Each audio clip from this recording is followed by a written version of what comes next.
ঢাকার বাতাস পরিশুদ্ধ করতে একটি নতুন উদ্যোগ হাতে নিয়েছে ঢাকা উত্তর সিটি কর্পোরেশন। মহাখালী, গুলশান এবং ফার্মগেটের মতো জনবহুলের দূষণপ্রবণ এলাকায় বেশ কয়েকটি আউটডোর এয়ার পিউরিফায়ার বসাবে ডিএনসিসি। তবে এই যন্ত্রের কার্যকারিতার বিষয়ে প্রশ্ন তুলেছেন বিশেষজ্ঞরা।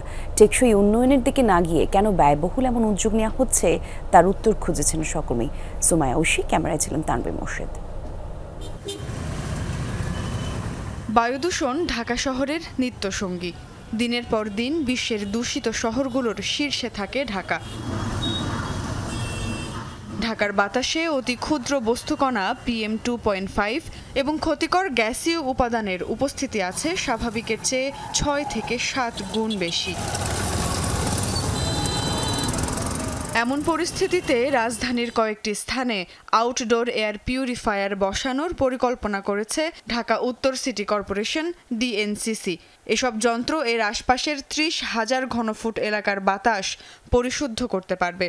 পরীক্ষামূলকভাবে আপাতত 4 থেকে 5টি স্থানে বসানো হবে এই এয়ার পিউরিফায়ার। একজন ফিলান্থ্রপার উনি বললেন যে আমি আমার নিজ খরচে আমি এটা টেস্ট করে দেখতে চাই যে কাজে দেয় কিনা।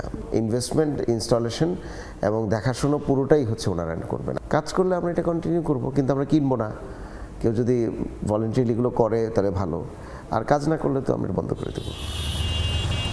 রাজধানীর বেড়িবাঁধ অঞ্চলের মতো এমন ধুলোয় আচ্ছাদিত থাকে গোটা ঢাকা শহর। মাঝে মধ্যে এমন পানি দিয়ে সেই ধুলো নিরসনের চেষ্টা করা হলেও সেটা রীতিমতো ব্যর্থ একটি পরিকল্পনা।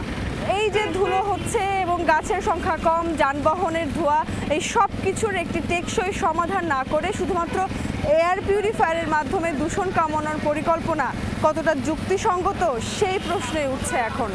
বাংলাদেশের আগে এয়ার পিউরিফায়ার বা স্মগ টাওয়ার দিয়ে দূষণ রোধের চেষ্টা করেছে ভারত, চীন সহ বিভিন্ন দেশ। তবে সেসব দেশে এমন প্রযুক্তি খুব একটা সফলতার মুখ দেখেনি।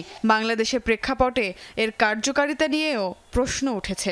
সাধারণত এটি ইনডোর এনভায়রনমেন্টে ব্যবহার করা হয়। 4 ধরনের এয়ার পলিউটেন্ট আছে। এয়ার পিউরিফায়ার বেশি ইফেক্টিভলি কাজ করছে ডাস্ট কালেক্টর হিসাবে। সো অন্যান্য পলিউশনগুলো রিমুভালের ক্ষেত্রে এটি খুব বেশি এখনও বেশি পরীক্ষিত না। এবার তাহলে দেখা যাক ডিএনসিসির এই এয়ার পিউরিফায়ারের কার্যপ্রণালী। HDCT 51000 মডেলের এসব এয়ার পিউরিফায়ার এর আশপাশের 30,000 ঘনফুট এলাকার বাতাস থেকে অতি ক্ষুদ্র ধূলিকণা PM2.5 এবং PM10 ধূলিকণা 90% পর্যন্ত শোষণ করতে পারবে। অর্থাৎ ধূলিকণা শোষণ করতে পারলেও এটি বাতাসে বিদ্যমান দূষিত গ্যাসীয় পদার্থগুলো শোষণে ব্যর্থ। তবুও এই ধরনের উদ্যোগ নেওয়া কতটা যুক্তিযুক্ত? এই ধরনের ইনোভেশন কোনো জায়গায় কাজ করতে পারে, কোনো জায়গায় কাজ না করতে পারে। যে কারণে শুধুমাত্র কন্ট্রোল ওয়েতে পাইলটিংয়ের জন্য 1টি বা 2টি করে দেখা যেতে পারে, কিন্তু এটিকে প্রকল্প হিসাবে 100 কোটি টাকার ইনভেস্টমেন্ট হিসাবে এখনই দেখার সুযোগ নেই।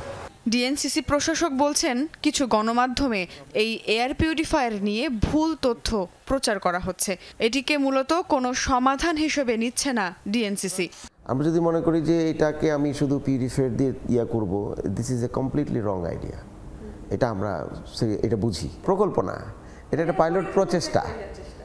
আমরা দেখবো এটা কাজ করে কিনা। কিন্তু বিভিন্ন অভিযোগ মাথায় নিয়েই আন্তর্জাতিক দাতা সংস্থা CRS এর সাথে এ বিষয়ে সমঝোতা স্মারক স্বাক্ষর করবে ডিএনসিসি।